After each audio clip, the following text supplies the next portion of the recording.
അമ്മാവന്റെ മോനെ അമ്മാവന്റെ മോളെയൊക്കെ മുറപ്പെണ്ണെ കല്യാണം കഴിക്കുന്ന പരിപാടി ഇപ്പൊ അത് അത്രയില്ല. ബട്ട് അപ്പൊ അതിന് റീസൺ പറഞ്ഞിരുന്നത് ഇത് ആക്ച്വലി കൊള്ളില്ല, അവർക്കുണ്ടാവുന്ന കുട്ടികൾക്ക് ജനറ്റിക് പ്രശ്നങ്ങൾ ഉണ്ടാവാൻ സാധ്യതയുണ്ടെന്നാണ്. അതെന്തുകൊണ്ടാണ് അങ്ങനെ പറയുന്നത്?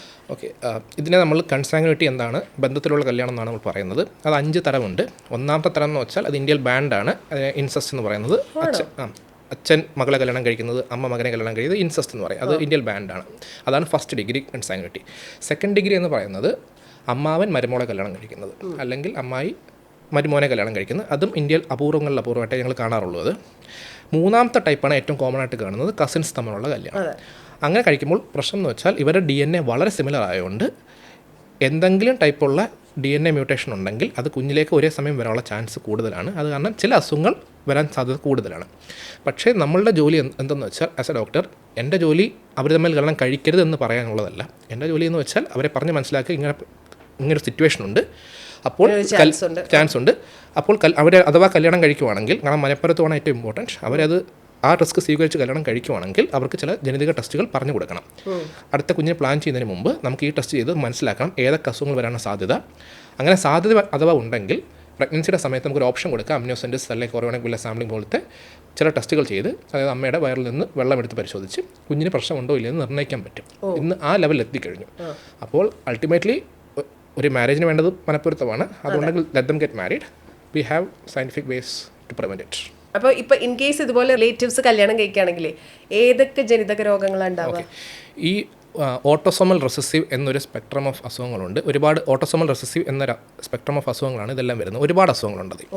നമ്മൾ ഒരു കപ്പിൾ നമ്മുടെ അടുത്ത് വരുമ്പോഴത്തേക്കും ആ കപ്പിളിന് ഇതുവരെ ഫാമിലിയിൽ ഒരു ജനറ്റിക് അസുഖങ്ങളുടെയും ഒരു ഹിസ്റ്ററി ഇല്ലെങ്കിൽ കൂടി നമ്മൾ ബേസ് ലൈനിൽ കുറച്ച് ടെസ്റ്റുകൾ ചെയ്യിപ്പിക്കും. അതിനെ നമ്മൾ പ്രീനാറ്റൽ കാരിയർ സ്ക്രീനിങ് എന്നാണ് പറയുന്നത്. ഏറ്റവും ഇമ്പോർട്ടൻ്റ് ആയിട്ട് ഇപ്പോൾ നിങ്ങൾ കണ്ടാണ് യുവാൻ എന്നൊരു കുഞ്ഞിന് വേണ്ടി 18 കോടിയുടെ SMA. ആ അസുഖം SMA എന്നാണ് പറയുന്നത്, സ്പൈനൽ മസ്കുലർ അട്രോഫി. അതിൽ 50-ൽ ഒരാൾ ഇന്ത്യയിൽ അതിൻ്റെ കാരിയറാണ്. കാരിയറിൻ്റെ അർത്ഥം എന്ന് വെച്ചാൽ അവർക്ക് യാതൊരു ലക്ഷണങ്ങളും കാണില്ല, പക്ഷേ ഒരു കാരിയർ വേറൊരു കാരിയറിനെ കല്യാണം കഴിക്കുവാണെങ്കിൽ കുഞ്ഞിന് 25% ചാൻസ് ഉണ്ട് കുഞ്ഞിന് പ്രശ്നം ഉണ്ടാകും. അങ്ങനെ വളരെ കോമണായി കാരിയർ ഇന്ത്യയിലുള്ള അസുഖങ്ങൾ, അതായത് സ്പൈനൽ മസ്കുലർ അട്രോഫി ഒരെണ്ണമാണ്. അതുപോലെ താലസീമിയ എന്ന രക്തസംബന്ധമായ അസുഖങ്ങളിലും ഇന്ത്യയിൽ കാരിയറിൻ്റെ നമ്പർ കൂടുതലാണ്. ഒരിക്കലും ഒരു കാരിയറിന് ആരോഗ്യ പ്രശ്നം ഉണ്ടാകില്ല, അതുകൊണ്ട് അവർക്ക് അറിയുമില്ല ഞാനൊരു കാരിയറാണെന്ന്. അപ്പോൾ അങ്ങനത്തെ കുറഞ്ഞ അസുഖങ്ങൾക്ക് നമുക്ക് എല്ലാവരിലും സ്ക്രീൻ ചെയ്യണം. അവർക്ക് ഫാമിലി ഹിസ്റ്ററി ഉണ്ടോ ഇല്ലയോ നമ്മൾ നോക്കുന്നില്ല, എല്ലാവരും സ്ക്രീൻ ചെയ്യണം. നമ്മൾ കോമണായി ചെയ്യുന്നത് ഡുഷേൻ മസ്കുലർ ഡിസ്ട്രോഫി, യുവാൻ എന്ന കുഞ്ഞിന് വന്ന സ്പൈനൽ മസ്കുലർ അട്രോഫി, താലസീമിയ, അങ്ങനത്തെ കുറച്ച് അസുഖങ്ങൾക്കാണ്. അവർ തമ്മിൽ ബന്ധത്തിലാണ് കല്യാണം കഴിക്കുന്നതെങ്കിൽ നമ്മൾ ഒരു എക്സ്റ്റൻഡ് പാനൽ ഓഫ് ടെസ്റ്റ് ചെയ്യും. ശരീരത്തിൽ 20,000 ജീനുകളെ 2 പേരെ സീക്വൻസ് ചെയ്ത് നോക്കും, ഏതൊക്കെ ജീനിലാണ് പ്രശ്നങ്ങളുള്ളത്. അതിനനുസരിച്ച് അവർക്ക് പറഞ്ഞു കൊടുക്കുക എത്ര ചാൻസ് ഉണ്ടെന്ന്. അടുത്തത്, ചില സമയത്ത് നമ്മളുടെ മുമ്പിൽ വരുന്ന കപ്പിളിൻ്റെ പ്രശ്നം എന്ന് വെച്ചാൽ അവർക്ക് ആദ്യത്തെ കുട്ടിക്ക് ഒരു പ്രശ്നം കാണും, ഒരു ജനിതക അസുഖം കാണും, അതെന്തോ ആയിക്കോട്ടെ, ചിലപ്പോൾ ഓട്ടിസം പ്രശ്നം കാണും. അങ്ങനെ വരുമ്പോൾ നമ്മളുടെ അപ്രോച്ച് എന്ന് വെച്ചാൽ ആദ്യം ആ കുട്ടിയെ ടെസ്റ്റ് ചെയ്ത് കുട്ടിയുടെ ജനിതക പ്രശ്നം എന്താണെന്ന് കണ്ടെത്തും. ആ കണ്ടെത്തിയതനുസരിച്ച് നമ്മൾ പറഞ്ഞു കൊടുക്കും അടുത്ത കുഞ്ഞിൽ വരാൻ സാധ്യതയുള്ളതാണോ അല്ലാത്തതാണോ. സാധ്യതയുണ്ടെങ്കിൽ അടുത്ത പ്രഗ്നൻസിക്ക് എന്ത് ചെയ്യണം, അതാണ് നമ്മളൊരു പ്ലാൻ. അപ്പോൾ ബേസിക്കലി ജനറ്റിക് ടെസ്റ്റ് എന്നത് കുറച്ചധികം ഫാക്ടർ നിർണ്ണയിക്കുന്നു. ഫാക്ടേഴ്സിൻ്റെ ഇതിലാണ്. അപ്പോൾ ആദ്യത്തത് എല്ലാവർക്കും വേണ്ട കുറച്ച് ടെസ്റ്റുകളുണ്ട്, ബന്ധത്തിലുള്ള കല്യാണത്തിലുള്ളവർക്ക് കുറച്ച് ടെസ്റ്റുകളുണ്ട്, കുടുംബത്തിലൊരു കുഞ്ഞിന് ഓൾറെഡി പ്രശ്നമുണ്ടെങ്കിൽ അവർക്ക് വേണ്ട ടെസ്റ്റുകളുണ്ട്. 3 രീതിയിലാണ് നമ്മൾ അതിനെ ഡീൽ ചെയ്യുന്നത്. ഓക്കെ, അപ്പം ഞാൻ ചോദിക്കട്ടെ, ഇപ്പം നമ്മൾ കല്യാണം കഴിക്കുമ്പോൾ ഇപ്പം ജാതക പൊരുത്തം നോക്കുന്നത് പോലെ ഈ ജനറ്റിക് പൊരുത്തം ഉണ്ടല്ലോ, അതായത് കല്യാണം കഴിക്കാൻ തീരുമാനിക്കുന്ന 2 പേര് ഈ പറഞ്ഞ പോലെ കാരിയർ ആണോ എന്ന് നമുക്ക് ടെസ്റ്റ് ചെയ്ത് നോക്കാൻ പറ്റുമോ? ഏതെങ്കിലും ജനറ്റിക് ഡിസീസസ്? ഓക്കെ, ടെസ്റ്റ് ചെയ്ത് നോക്കാൻ പറ്റും, പക്ഷേ നമ്മളത് ഫസ്റ്റ് ഓഫ് ഓൾ പ്രൊമോട്ട് ചെയ്യുന്നതല്ല. ഇത് ഇങ്ങനെ ചെയ്യുന്ന കുറച്ച് കമ്മ്യൂണിറ്റീസ് ഉണ്ട്. ഫോർ എക്സാമ്പിൾ അഷ്കനാസി ജ്യൂസ് എന്നൊരു കമ്മ്യൂണിറ്റിയിൽ ചില അസുഖങ്ങൾ വളരെ കൂടുതലായിട്ട്, കാരണം ജ്യൂസിനിടയ്ക്ക് ഉള്ള ഒരു എൻഡോഗമി പോലെ അവർ അങ്ങോട്ടും ഇങ്ങോട്ടും കല്യാണം കഴിക്കുന്നുണ്ട്, പുറത്തുള്ളവരെ കല്യാണം കുറച്ച് കഴിക്കുന്നതുകൊണ്ട് അവരുടെ DNA പ്രശ്നങ്ങൾ ഇതുപോലെ ഒരുമിച്ച് വരാൻ സാധ്യത ഉള്ളതിനാൽ അവരിൽ ഇടയ്ക്ക് അവർക്കൊരു കൗൺസിലിംഗ് സെഷനൊക്കെ ഉണ്ട് കല്യാണത്തിന് മുമ്പ്. ഇന്ത്യ പോലെ അല്ലെങ്കിൽ നമ്മുടെ കേരളം പോലെ ബന്ധത്തിലുള്ള കല്യാണം വളരെ കുറഞ്ഞൊരു സ്ഥലത്ത് അതിൻ്റെ ആവശ്യം പൊതുവിലില്ല. ഒരു കപ്പിളിനെ വേണമെങ്കിൽ ഞങ്ങളൊരിക്കലും ടെസ്റ്റ് ചെയ്ത് നിങ്ങൾ തമ്മിൽ ഒരു പ്രശ്നമില്ല എന്നാൽ കല്യാണം കഴിച്ചു അങ്ങനെ പറയുന്നത് പോസിബിൾ അല്ല. കല്യാണത്തിന് വേണ്ടത് മനഃപ്പൊരുത്തമാണ്. അപ്പോൾ നമ്മൾ ചെയ്യുന്നത് വെച്ചാൽ ലെറ്റ് ദം ഗെറ്റ് മാരീഡ്, അവരെ കല്യാണം കഴിക്കട്ടെ, കല്യാണം കഴിച്ച് അവർക്ക് എന്തെങ്കിലും ഒരു കൺസേൺ ഉണ്ടെങ്കിൽ ഞങ്ങളടുത്ത് വരിക, ഞങ്ങൾ ടെസ്റ്റ് ചെയ്ത് നോക്കി പറയാം ഇന്ന അസുഖങ്ങൾക്ക് ചാൻസുകളുണ്ട്, ഇന്ന ടെസ്റ്റുകൾ നമുക്ക് പ്രഗ്നൻസിയുടെ സമയത്ത് ചെയ്യാം, അല്ലെങ്കിൽ പ്രഗ്നൻസി തൊട്ട് മുമ്പ് ചെയ്ത് നമുക്കിത് ഒഴിവാക്കാം. ഇതാണ് നമ്മുടെ ഓപ്ഷൻ. ഇപ്പോൾ ഈ കഴിഞ്ഞ ദിവസം ഒരു റീലിൽ കണ്ടത് ഈ സെയിം കമ്മ്യൂണിറ്റിന്ന് കല്യാണം കഴിക്കുമ്പോൾ there are chances of genetic പ്രശ്നം എന്ന്. അപ്പം നമ്മളിപ്പോൾ നമ്മുടെ ഇന്ത്യയിലൊരു ഇത് വെച്ചിട്ട് അൺലെസ് ആൻഡ് അൺടിൽ അതൊരു പ്രേമവിവാഹം എന്നല്ലെങ്കിൽ മിക്കവാറും നമ്മൾ സെയിം കമ്മ്യൂണിറ്റിയിൽ നിന്നാണല്ലോ കല്യാണം കഴിക്കുക. അതെന്തുകൊണ്ടാണ് അങ്ങനെ പറയുന്നത്? അല്ല, കമ്മ്യൂണിറ്റി നമ്മൾ ഇപ്പോൾ നായർ കമ്മ്യൂണിറ്റി അല്ലെങ്കിൽ ഈഴവ കമ്മ്യൂണിറ്റി, ഇത് വലിയ പ്രശ്നം വരാൻ പോകുന്നില്ല. കാരണം ഈ കമ്മ്യൂണിറ്റികളുടെ എണ്ണം വളരെ കൂടുതലാണ്. അപ്പോൾ enough of mix and matches possible ആണ്. ഒരു ചെറിയ കമ്മ്യൂണിറ്റി അവിടെയാണ് ഈ പ്രശ്നങ്ങൾ. ഫോർ എക്സാമ്പിൾ ഞാൻ പറഞ്ഞ പോലെ ഒരു ജോഗ്രഫിക്കൽ ഐസൊലേഷനിൽ താമസിക്കുന്ന ആൾക്കാർ, ഒരു ഐലൻഡിൽ മാത്രം താമസിക്കുന്ന ആൾക്കാർ, അല്ലെങ്കിൽ തീരെ ചെറിയ കമ്മ്യൂണിറ്റി, അവർ ഉദാഹരണത്തിന് 1000-2000 പേരേ ഉള്ളൂ, അവർ അങ്ങോട്ടും ഇങ്ങോട്ടും കല്യാണം കഴിക്കുന്നു. അപ്പോഴാണ് ഈ പ്രശ്നം കൂടുന്നത്. ഒരു ഹ്യൂജ് കമ്മ്യൂണിറ്റി അഗർവാൾ കമ്മ്യൂണിറ്റിയിൽ ചില പ്രശ്നങ്ങളുണ്ട്. അപ്പോൾ അത് നമ്മൾ ചെയ്യുന്നതെന്ന് വെച്ചാൽ അഗർവാൾ കമ്മ്യൂണിറ്റിയുള്ളവർ കല്യാണം കഴിക്കുമ്പോഴത്തേക്കും നമ്മൾ ചെയ്യുന്നതെന്ന് വെച്ചാൽ അവർക്ക് ഒരു പാനൽ ഓഫ് ടെസ്റ്റ് കൊടുത്ത്, അപ്പോൾ വളരെ കോമണായി കുറച്ച് ഇവരെ കാണുന്ന അസുഖങ്ങളുണ്ട്, അതിൻ്റെ ക്യാരിയർ ആണെന്ന് നോക്കും. ആണെങ്കിൽ അവർക്ക് പ്രഗ്നൻസി സമയത്ത് അമ്നിയോസെൻറ്റസിന് അല്ലെങ്കിൽ കൊറോണ വില്ല സാമ്പിളിങ്ങിൻ്റെയോ അല്ലെങ്കിൽ ഭ്രൂണം അമ്മയുടെ ഉള്ളിൽ ഇടുന്നതിന് മുമ്പുള്ള പ്രീ ഇംപ്ലാന്റേഷൻ ജനറ്റിക് ടെസ്റ്റ് എന്ന ടെസ്റ്റ് വരെ ചെയ്യാൻ സാധിക്കും. ഓക്കെ. അപ്പോൾ ശരിക്കും ഇപ്പോൾ ഒരാൾ കല്യാണം കഴിച്ച് അവർക്ക് കുട്ടിയാകാൻ പോകുമ്പോൾ അവർക്ക് ജനറ്റിക് ടെസ്റ്റ് ചെയ്യണമെന്ന് എങ്ങനെയാണ് തീരുമാനിക്കുക? എന്തൊക്കെയാണ് ഫാക്ടേഴ്സ്? ഓക്കെ, നമ്മൾ വയറ്റിനകത്തൊരു കുഞ്ഞ് വന്നാൽ അതിന് ജനറ്റിക് ടെസ്റ്റ് വേണ്ടോ തീരുമാനിക്കുന്നത് നമ്മൾ എല്ലാ പ്രഗ്നൻസിയിലും ചെയ്യുന്ന ചില ടെസ്റ്റുകളുണ്ട്. ഡുവൽ മാർക്കർ എന്ന് പറയും. അത് ഡൗൺ സിൻഡ്രോം ഉണ്ടോ എന്ന് കണ്ടുപിടിക്കാനുള്ളതാണ്. അത് ചെയ്ത് അത് സ്ക്രീനിങ്ങിൽ പോസിറ്റീവ് വരുവാണെങ്കിൽ നമുക്ക് ചില കൺഫർമേറ്റഡ് ടെസ്റ്റുകൾ ചെയ്യേണ്ടി വരും. അല്ലെങ്കിൽ ഏതെങ്കിലും അൾട്രാസൗണ്ട് ചെയ്തപ്പോൾ നമുക്കൊരു പ്രശ്നം കണ്ടു, ഫോർ എക്സാമ്പിൾ തല വലുതാണ്, ഹൃദയം നന്നായിട്ട് ശരിയായ രീതിയിൽ വന്നിട്ടില്ല, വളർച്ചക്കുറവുണ്ട്, എല്ലുകൾക്ക് വളവുണ്ട്, അങ്ങനെ എന്തെങ്കിലും ചെയ്ത് നമുക്ക് തോന്നുന്നു ഇത് ജനിതക പ്രശ്നമാകാൻ സാധ്യതയുണ്ട്, അപ്പോൾ നമ്മൾ ചെയ്യും. അപ്പോൾ നമ്മൾ ചെയ്യുന്നതെന്ന് വെച്ചാൽ നമ്മൾ 2 ടൈപ്പ് ടെസ്റ്റുകളുണ്ട്. ഇവ ഡൗൺ സിൻഡ്രോം പോലത്തെ റിസ്ക്കുകളാണെങ്കിൽ NIPT എന്ന അമ്മയുടെ രക്തം കൊണ്ട് മാത്രം ചെയ്യാൻ പറ്റുന്ന സിമ്പിൾ ടെസ്റ്റ് ഉണ്ട്. ചില സമയത്ത് അതുകൊണ്ട് കാര്യം നടക്കില്ല. അപ്പോൾ നമ്മൾ അമ്മയുടെ വയറിൽ നിന്നും ഗർഭപാത്രത്തിലെ ഫ്ലൂയിഡ്, അതായത് അമ്നിയോട്ടിക് ഫ്ലൂയിഡ് എടുത്ത് നമ്മൾ ടെസ്റ്റിന് അയക്കും. അതിന് റിസൾട്ടിനനുസരിച്ച് നമ്മൾ പറയും ഈ പ്രശ്നം ഉണ്ടോ ഇല്ലയോ എന്ന്. ഉണ്ടെങ്കിൽ, അഥവാ പ്രശ്നമുണ്ടെങ്കിൽ 2 ഓപ്ഷനാണ്. ഒന്ന്, പൂർണ്ണമായും അമ്മയുടെ അച്ഛൻ്റെ തീരുമാനമാണ്. അവർക്ക് പ്രഗ്നൻസി കണ്ടിന്യൂ ചെയ്യണമെങ്കിൽ അത് അവരുടെ ചോയ്സ് മാത്രമാണ്, അവർ കണ്ടിന്യൂ ചെയ്യട്ടെ. പ്രശ്നമുണ്ട് എങ്കിൽ അവർക്ക് കണ്ടിന്യൂ ചെയ്യണമെങ്കിൽ അവരെ പറഞ്ഞ് മനസ്സിലാക്കും പ്രശ്നങ്ങൾ എന്തൊക്കെയാണ് വരാൻ സാധ്യതയുണ്ട്. വേണമെങ്കിൽ അവർക്ക് അബോർഷൻ എന്നൊരു ഓപ്ഷൻ.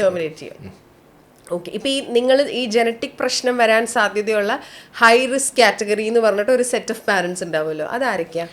ഒന്ന്, അമ്മയുടെ പ്രായം 35 വയസ്സിന് മുകളിലാണെങ്കിൽ നമ്മളതിനെ എൽഡർലി മദർ എന്നാണ് പറയുന്നത്. അത് സെക്കൻഡ് പ്രഗ്നൻസി ആണെങ്കിലും ഏത് പ്രഗ്നൻസി ആയാലും, ഫസ്റ്റോ സെക്കൻഡോ ആയിക്കട്ടെ, 35 വയസ്സിന് മുകളിലാണെങ്കിൽ പ്രശ്നമാണ്.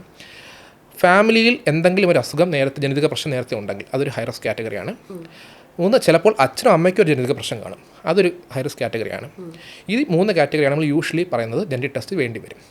ചില അസുഖങ്ങൾ ഫാമിലി ഉണ്ടെങ്കിൽ നമുക്ക് വളരെ വലിയ പ്രശ്നങ്ങളൊന്നും വരാൻ പോകുന്നില്ല. ഫോർ എക്സാമ്പിൾ, ഫാമിലിയിൽ ഒരു ക്യാൻസർ ഉണ്ട്, നമുക്ക് വ്യക്തമായി അറിയാം ആ ക്യാൻസർ പൊതുവിൽ ജനറ്റിക് കാരണങ്ങളോട് ഉണ്ടാകുന്നതല്ല, നമ്മളത് വിട്ടേക്ക് നമ്മൾ ടെസ്റ്റ് ചെയ്യാൻ പോകത്തില്ല.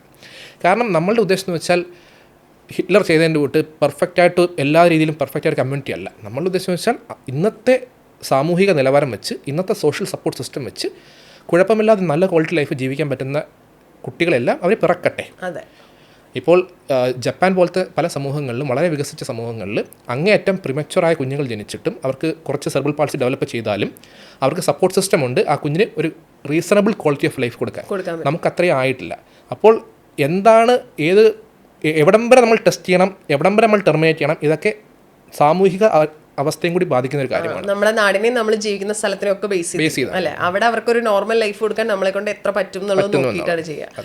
ഓക്കെ. ഇപ്പം ഈ കുഞ്ഞുങ്ങളുടെ കാര്യം പറഞ്ഞല്ലോ, നമ്മൾ ഒരുവിധം അവർക്ക് വരാൻ പറ്റുന്ന ജനറ്റിക് അസുഖങ്ങളൊക്കെ അവർ ഗർഭപാത്രത്തിൽ ഇരിക്കുമ്പോൾ തന്നെ കണ്ടുപിടിക്കാൻ പറ്റുന്നു. പക്ഷേ ഇപ്പോൾ ഈ അടുത്ത് സോഷ്യൽ മീഡിയയിൽ നമ്മളെല്ലാവരും ഒരുമിച്ച് നിന്നിട്ട് ഇപ്പോൾ യുവ എന്ന് പറയുന്ന മോൻ, വേറൊരു മോള്, അങ്ങനെ ഒരുപാട് കുട്ടികൾ ഈ പറഞ്ഞ പോലെ ജനറ്റിക് ഡിസീസ്. അപ്പോൾ ഇത് നമ്മൾ ഇത്രയൊക്കെ ടെസ്റ്റ് ചെയ്തിട്ടും എന്തുകൊണ്ടാണ് പിന്നെ കുട്ടികൾക്ക് ഇങ്ങനെ വരുന്നത്? ഓക്കെ, നമ്മൾ ഉദാഹരണത്തിന് ഒരു ഹസ്ബൻഡ്, ഒരു കപ്പിൾ കല്യാണം കഴിച്ചു, നമുക്ക് അവരെ രണ്ടുപേരെയും DNA സ്ക്രീൻ ചെയ്ത് നമുക്ക് ഒരു പരിധി വരെ നമുക്ക് ചില അസുഖങ്ങൾ പ്രിവെൻറ്റ് ചെയ്യാൻ പറ്റും. പക്ഷേ ചില മ്യൂട്ടേഷൻസ് ഉണ്ട്. മ്യൂട്ടേഷൻ നമ്മൾ ഡി നോവോ എന്നാണ് പറയുന്നത്. ഡി നോവോ എന്നാൽ അമ്മയുടെയും അച്ഛൻ്റെയും ശരീരത്തെ മ്യൂട്ടേഷൻ കാണില്ല, അമ്മയുടെ ഓവവും അച്ഛൻ്റെ സ്പെർമും കമ്പൈൻ ചെയ്ത് എംബ്രിയോ ഉണ്ടാകുന്ന ആ സമയത്തുണ്ടാകുന്ന മ്യൂട്ടേഷൻസാണ്. അതായത് അമ്മയോ അച്ഛനെ ടെസ്റ്റ് ചെയ്താൽ നമുക്ക് ആ മ്യൂട്ടേഷൻ കണ്ടുപിടിക്കാൻ പറ്റില്ല. അങ്ങനെയുള്ള മ്യൂട്ടേഷൻ നമുക്കൊന്നും ചെയ്യാൻ പറ്റില്ല, അത് വരും. അത് ഏകദേശം ടോട്ടൽ കുഞ്ഞുങ്ങളിൽ വരുന്ന ജനറ്റിക് അസുഖങ്ങളുടെ 50% ഈ ഡി നോവോ എന്ന കാറ്റഗറിയിൽ വരുന്നതാണ്. അത് നമുക്കൊന്നും ചെയ്യാൻ പറ്റില്ല. അത് ചെയ്യണമെങ്കിൽ നമ്മൾ ഭ്രൂണം നമുക്ക് അമ്മയുടെ വയറ്റിൽ അമ്നിയോസെൻറ്റസിസ് ചെയ്യേണ്ടി വരും. ചിലപ്പോൾ പല അസുഖങ്ങൾക്കും അൾട്രാസൗണ്ടിൽ പോലും ഒന്നും വരണമെന്നില്ല. പലരും പറയാറുണ്ട് ഡോക്ടറിൻ്റെ അടുത്ത് 10 തവണ അൾട്രാസൗണ്ട് ചെയ്തേ പക്ഷേ ഒരു പ്രശ്നം പറഞ്ഞില്ലെന്ന്. പല അസുഖങ്ങൾക്ക് അൾട്രാസൗണ്ടിൽ ഒരു മാറ്റവും കാണില്ല. പല ബുദ്ധിമാന്ദ്യങ്ങളിലും ഈവൻ ബ്രെയിൻ്റെ MRI എടുത്താൽ പോലും നോർമലായിരിക്കും. അതൊക്കെ മൈക്രോസ്കോപ്പിക് ലെവലിൽ നടക്കുന്ന പ്രശ്നങ്ങളായിരിക്കും. അപ്പോൾ നമുക്കൊരു യൂജീനിക്സ് പറ്റില്ല. നമുക്ക് ഒരു പരിധി വരെ തടയാം. പക്ഷേ അത് വളരെ ഇമ്പോർട്ടൻ്റ് ആണ്. കാര്യം കേരളത്തിലെ ശിശുമരണ നിരക്ക് ഇന്ന് 6ആണ്. ഈ 6 നിന്ന് ഇനി കുറയണമെങ്കിൽ നമ്മൾ ജനിതകമായ അസുഖങ്ങൾ പ്രിവെൻറ്റ് ചെയ്യണം. 6 നിന്ന് 4 പോകണമെങ്കിൽ അതേ പറ്റൂ. പക്ഷേ അസം പോലത്തെ പല സംസ്ഥാനങ്ങളിലും ശിശുമരണ നിരക്ക് 29 ഞാൻ അവിടെ ഭീകരമായി ജനറ്റിക്സ് പ്രൊമോട്ട് ചെയ്യണമെന്നും പറയുന്നില്ല. കാര്യം അവിടെ വേണ്ടത് ഇൻഫെക്ഷൻ പ്രിവെൻഷനാണ്. അവിടെ വേണ്ടത് സാധാരണ ഒരു ഫെസിലിറ്റിയാണ് വേണ്ടത്. അവിടെ പോയി നമ്മൾ ബേസിക് ആണ് വേണ്ടത്. കേരളം ഇന്ന് 6 നിൽക്കുമ്പോൾ ഇനി നമുക്ക് വേണ്ട ജനറ്റിക്സ് ആണ്.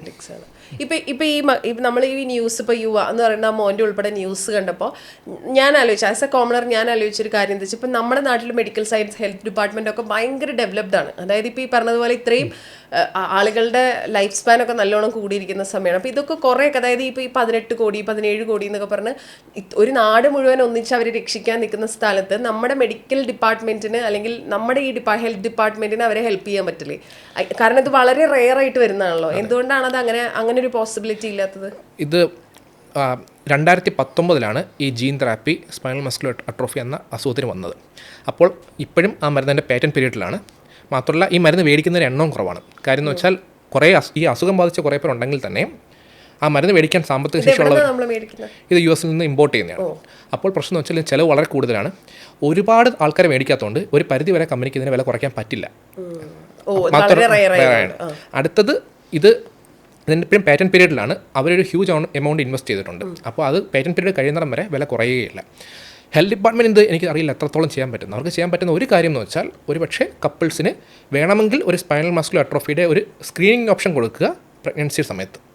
അങ്ങനെ ആകുമ്പോൾ അവർക്ക് മനസ്സിലാവും കുഞ്ഞിന് സ്പൈനൽ മസ്കുലർ അട്രോഫി വരാൻ സാധ്യതയുണ്ടോ എന്ന്. ഉണ്ടെങ്കിൽ അവർക്ക് അമിനോസെൻസിന് ഓപ്ഷൻ കൊടുക്കുക. കാരണം സ്പൈനൽ മസ്കുലർ അട്രോഫി വളരെ ഇമ്പോർട്ടൻ്റ് ആണ്. കാരണം 50 ഒരാൾ അതിൻ്റെ ക്യാരിയറാണ്. 50 ഒരാൾ എന്ന് വെച്ചാൽ നിങ്ങൾ ബസ് സ്റ്റാൻഡിൽ പോയാൽ അവിടെ 1000 പേര് കാണും. അതിൽ 20 പേര് ക്യാരിയേഴ്സാണ്. അവർ തമ്മിൽ കല്യാണം കഴിക്കാൻ നല്ല സാധ്യതയുണ്ട്. അപ്പോൾ ഇതെങ്ങനെയാണ് ഇതിന് സ്ക്രീനിങ് ചെയ്യുക? വളരെ ഈസിയായി ഹസ്ബൻഡിൻ്റെ വൈഫിൻ്റെ ബ്ലഡ് ടെസ്റ്റ് ചെയ്ത് കണ്ടുപിടിക്കും. ആണോ? അപ്പോൾ അതാ ഞാൻ നേരത്തെ ചോദിച്ചു. നമ്മളിപ്പോൾ ഒരു കല്യാണം കഴിക്കാൻ തീരുമാനിക്കുമ്പോൾ രണ്ടുപേര് തമ്മിൽ കല്യാണം കഴിക്കുമ്പോൾ can we do the test? Okay, നമ്മൾ അത് എത്രത്തോളം ആ കപ്പിളിന് എത്രത്തോളം മുന്നോട്ട് പോകണം അതിനനുസരിച്ചാണ് നമ്മൾ ടെസ്റ്റുകൾ ഓർഡർ ചെയ്യുന്നത്. നമുക്കൊരു ബേസിക് ലെവൽ ഓഫ് ടെസ്റ്റ് ഉണ്ട്, അത് എല്ലാവർക്കും ചെയ്യേണ്ടതാണ്. അത് നമ്മൾ എന്തായാലും ഓഫർ ചെയ്യും. അതിനോടൊപ്പം തന്നെ അവർക്ക് എല്ലാ ജീനുകളും സീക്വൻസ് ചെയ്ത് എല്ലാ പ്രശ്നങ്ങളും കണ്ടുപിടിക്കണമെങ്കിൽ നമ്മൾ പറയും. പക്ഷേ പലപ്പോഴും പ്രശ്നം എന്ന് വെച്ചാൽ നമുക്കൊരു മ്യൂട്ടേഷൻ കിട്ടിയാൽ ആ മ്യൂട്ടേഷൻ പ്രശ്നം ഉണ്ടാകുമോ ഇല്ലയോ എന്ന് നമുക്ക് പ്രെഡിക്റ്റ് ചെയ്യണം. അതിന് കുറച്ച് സോഫ്റ്റ്വെയർസും കുറേ ഡാറ്റാബേസസും ഉണ്ട്. പലപ്പോഴും നമ്മൾ കാണത്തില്ലേ IPL ഒരു LBW ഡിസിഷൻ എടുക്കുമ്പോഴത്തേക്കും DRS എടുത്ത് നോക്കുന്നത് ഇവിടെ ബാറ്റിൽ കൊള്ളുമോ അങ്ങനെ അതുപോലെ കുറേ ക്രൈറ്റീരിയ ഉണ്ട്. ഒരു മ്യൂട്ടേഷൻ വന്നാൽ അത് പ്രശ്നം ഉണ്ടാകുന്നില്ല. പലപ്പോഴും നമുക്ക് വ്യക്തമായി അതിനെ കണ്ടുപിടിക്കാൻ പറ്റില്ല പ്രശ്നം ഉണ്ടാകുമില്ലയോ എന്ന്. അതിന് നമ്മൾ അൺസർട്ടൺ റിസൾട്ട്സ് എന്നാണ് പറയുന്നത്. ചിലപ്പോൾ അൺസർട്ടൺ റിസൾട്ട് വരും, ഹസ്ബൻഡും വൈഫും പാനിക്കാവും. ഒരു അൺസർട്ടൺ റിസൾട്ട് ഉണ്ട്. അപ്പോൾ ചില സമയത്ത് ടെസ്റ്റ് ചെയ്തുകൊണ്ട് സംശയങ്ങൾ കൂടുകയുള്ളൂ. അപ്പോൾ ഞങ്ങൾ പറയുന്നത് വെച്ചാൽ ഏറ്റവും ക്ലാരിറ്റി ഉള്ള ആവശ്യമുള്ളത് മാത്രം ചെയ്യും. നിങ്ങൾ ബന്ധത്തിൽ കല്യാണം കഴിച്ചാണ്, വേറെ കുടുംബത്തിൽ പ്രശ്നമുണ്ട്, ഓക്കെ, നിങ്ങൾ എക്സ്റ്റെൻസീവ് പാനലിൽ പോകും. പക്ഷേ അങ്ങനത്തെ പ്രശ്നങ്ങളൊന്നും ഇല്ലെങ്കിൽ ബേസിക് ലെവൽ ടെസ്റ്റുകൾ ചെയ്യും. ഓക്കെ. ഇപ്പോൾ ഈ നമ്മൾ കല്യാണം കഴിക്കുമ്പോഴേ, അതായത് ഇപ്പോഴാണ് പിന്നെയും ആളുകൾ അത് പറയുന്നത്, അതായത് ഇപ്പോൾ ഈ ജാതകം നോക്കുന്ന പോലെ അല്ലെങ്കിൽ ഫാമിലിയുടെ ബാക്ക്ഗ്രൗണ്ട് ജോലി നോക്കുന്നത് പോലെ ഈ രണ്ടാളുടെയും ഹെൽത്ത് കണ്ടീഷൻ നോക്കണം നിങ്ങൾ, അത് ടെസ്റ്റ് ചെയ്യണം എന്നൊക്കെ പറയും. ഇപ്പോൾ ആസ് എ ഡോക്ടർ പറയുകയാണെങ്കിൽ ഒരു രണ്ടാളുകൾ കല്യാണം കഴിക്കാൻ തീരുമാനിക്കുമ്പോൾ അവരിതുപോലെ അവരുടെ ഹെൽത്ത് റിലേറ്റഡ് ചെക്കപ്സ് ചെയ്യണം എന്നുണ്ടെങ്കിൽ ഏതൊക്കെയാണ് ചെയ്യേണ്ടത്? ഓക്കെ, ഇത് കുറച്ച് കോൺട്രവേഴ്സിലാണ്. Maybe I will tell, നിങ്ങൾ മറ്റേ പാർട്ട്ണറിനോട് അങ്ങേയറ്റം തുറന്ന് സംസാരിക്കണം. Because of the socio political conditions ചിലപ്പോൾ അവരിൽ STI കാണും, സെക്ഷലി ട്രാൻസ്മിറ്റഡ് ഇൻഫെക്ഷൻ കാണും. അതെന്തായാലും സ്ക്രീൻ ചെയ്യണം. അതാണ് ഒരുപക്ഷെ ജനറ്റിക് ടെസ്റ്റിനേക്കാളും ഒക്കെ അങ്ങേയറ്റം ഇമ്പോർട്ടൻറ്റ്. എൻ്റെ അഭിപ്രായം വളരെ കോൺട്രവേഴ്സിലാണ്. പക്ഷേ hepatitis B HIV may be അത് നമ്മൾ ടെസ്റ്റ് ചെയ്യുന്നത് നല്ലതായിരിക്കും. കാരണം ഇന്നത്തെ അവസ്ഥയിൽ അതൊക്കെ ഈസിയായി ടെസ്റ്റ് ചെയ്യാനും പറ്റും. ജനറ്റിക് ടെസ്റ്റുകളുടെ പറയുവാണെങ്കിൽ അത് നമ്മൾ വ്യക്തമായി സംസാരിക്കുക. അവർക്ക് എന്തെങ്കിലും ആരോഗ്യ പ്രശ്നം ഉണ്ടെന്ന്, പലർക്കും ആരോഗ്യ പ്രശ്നമുള്ളവർക്ക് അവർക്കറിയില്ലായിരിക്കും അവർക്ക് പ്രശ്നമുണ്ടെന്ന് തന്നെ. ജനറ്റിക് ടെസ്റ്റ് ചെയ്യുവാണെങ്കിൽ വളരെ മിനിമം ചെയ്താൽ മതി. അതും കാർഡടിച്ച് വെടിവെക്കുന്ന പോലെ നമുക്ക് ഈസിയായിട്ട് പല കമ്പനികളും പല പ്ലാനായിട്ടും പ്രൊമോട്ട് ചെയ്യുന്നുണ്ട്. ഈ ടെസ്റ്റ് ചെയ്താൽ എല്ലാം മനസ്സിലാവും എന്നൊക്കെ പറഞ്ഞ് പലപ്പോഴും കൺഫ്യൂഷൻ കൂടുകയുള്ളൂ, സമാധാനം പോവുകയുള്ളൂ. ഈസിയായി ചെയ്യാൻ പറ്റുന്നത് ഒരു ജനറ്റിസ്റ്റിനെ കൺസൾട്ട് ചെയ്യുക, അവരുടെ ഫാമിലി ഹിസ്റ്ററി പറയുക. അതിനനുസരിച്ച് എൻ്റെ അറിവിൽ ജനറ്റിക്സ് പ്രാക്ടീസ് ചെയ്യുന്ന എല്ലാവരും വളരെ മിനിമമായിട്ട് ടെസ്റ്റുകൾ എഴുതുള്ളൂ. ആവശ്യമുള്ള ഇൻഫർമേഷൻ മാത്രം എടുക്കുക. പലപ്പോഴും ഒരുപാട് ഇൻഫർമേഷൻ എന്ന് വെച്ചാൽ ഒരുപാട് അറിവ് എന്നല്ല. ഒരുപാട് ഇൻഫർമേഷൻ ഒരുപാട് കൺഫ്യൂഷൻ ആയിരിക്കും.